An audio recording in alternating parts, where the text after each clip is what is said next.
Warning, you are about to watch a Lights Out episode. This video may contain mild conversations pertaining to violence, drugs, and sometimes death. Viewer discretion is advised. What's going on, guys? Welcome back to the channel, and welcome to my first Lights Out video. Man, that gave me a little chill. Like I said in my first video, one of the biggest parts of my life are horror movies and scary stories, especially when those scary stories turn out to be true. My personality isn't going to change in this video, even though it is a darker topic. I will try to keep my lightheartedness to the surface. Best way I could describe that.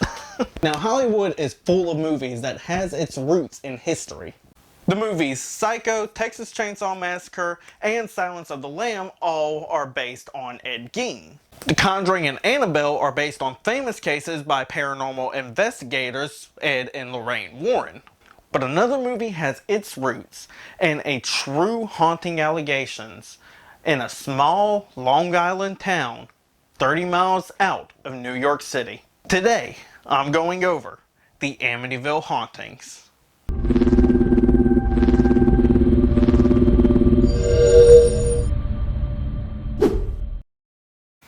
So the story starts back in the year 1974. A 23-year-old Ronald DeFeo was living at the address 112 Ocean Avenue with his family consisting of his father, his mother, his two brothers, and two sisters.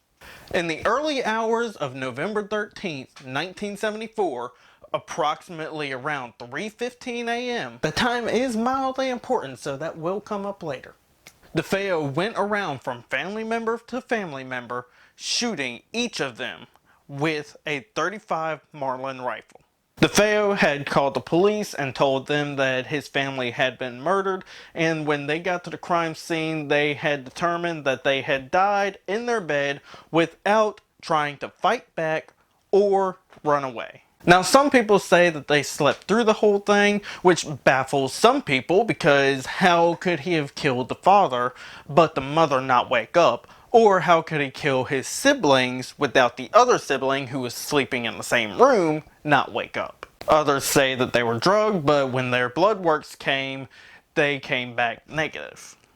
Now, DeFeo's story has changed so much over the years, but his original story was that there was a hitman at the house and had killed his family. He eventually took that back and had changed his story to that of him hearing voices and that the devil himself told him to do it. But he was sent to prison for 25 to life, where he eventually died a couple years ago in 2021. However, that's not where this story ends though, because as the story goes on, this is where the house gets its infamous reputation from.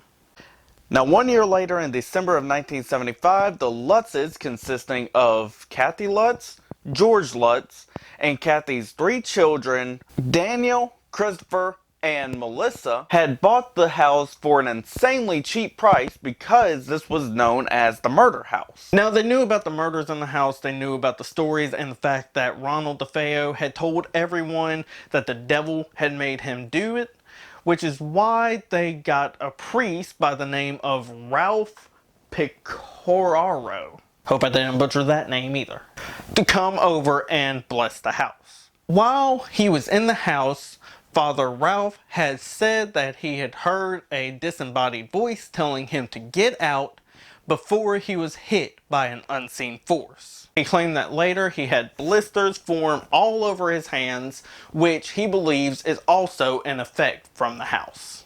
After that, they would begin to experience the cliche haunted house experiences. Doors and windows would open and slam on their own. Beds would start to move and shake.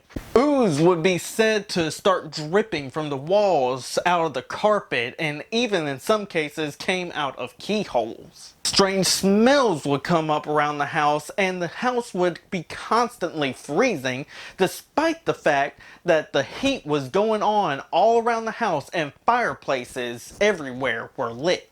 Another experience that they would have was that George would be waking up constantly each night around 3:15, which was said to be the exact time that DeFeo had killed his family a year earlier. Now I'm going to pause the story here because I'm wondering if George was connected to DeFeo via the time, or were both George and DeFeo both connected to the time. That sounds a bit confusing, so let me do it better. My question is if George was waking up at 3:15 because that was the time of the DeFeo's murder, or if George was waking up and DeFeo performed the murders at 3:15 because there is some sort of significance to that time. Because there is some significance to the time, being that it's during the witching hour, which is said to be the time when the veil between existence is the thinnest, and it's between the hours of 3 and 4 in the morning,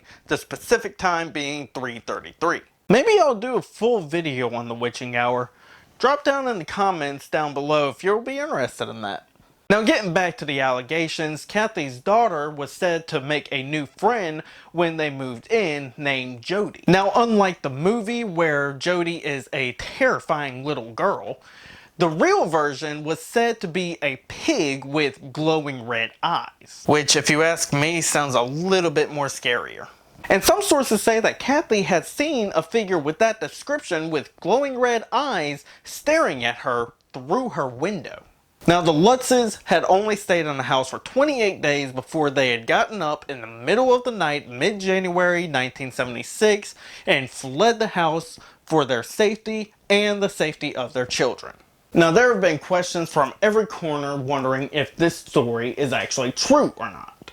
I am not the one to tell you if this is true or not. I am just simply putting the story out there, and you can decide if you want to believe in the Lutz's story.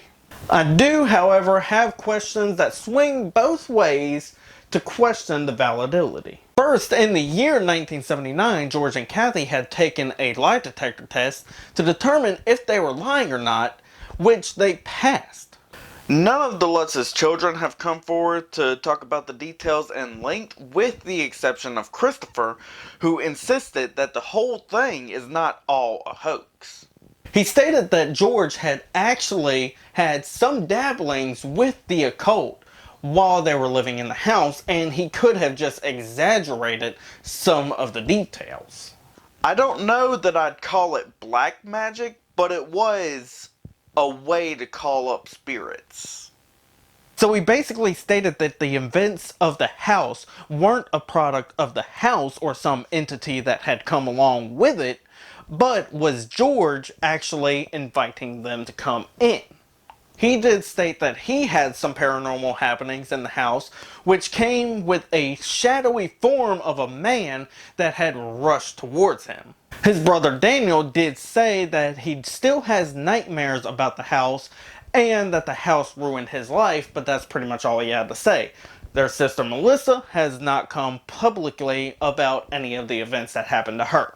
The owner that bought the house from the Lutz and any owners after that had exclaimed that they had no paranormal happenings inside the house, and one of the previous owners had did some renovations to discourage people from going to the house. The famous evil windows had been removed, the house was given a fresh paint job, and the address had been changed to curb the amount of amateur paranormal enthusiasts from showing up at the family's house unannounced. And that's the story of the Amityville hauntings. I hope that you liked it and that you learned something from it that you didn't know, because while researching it, I found stuff that I didn't even know, and I've liked this story ever since I was a kid. Maybe that's the kind of stuff that's wrong with me. But let me know what you think about this in the comments down below. Do you believe in the Lutz's stories, or do you think that it's just a little bit skeptical? Also, let me know what you think about this video, because I have a few more of these planned and scattered throughout here and there. So just drop down in the comments what you thought about it. Also, like the video and subscribe to my channel, and don't forget to hit that bell icon so that you get notifications anytime that I post a new video. Now, I do more than these dark type of videos. I do movie reviews, I do challenges, I talk about different fandoms. So if you're interested in any of that, I would very recommend you subscribing, and I got 2 of my other videos right here for you to enjoy. Other than that, I will see you guys next week.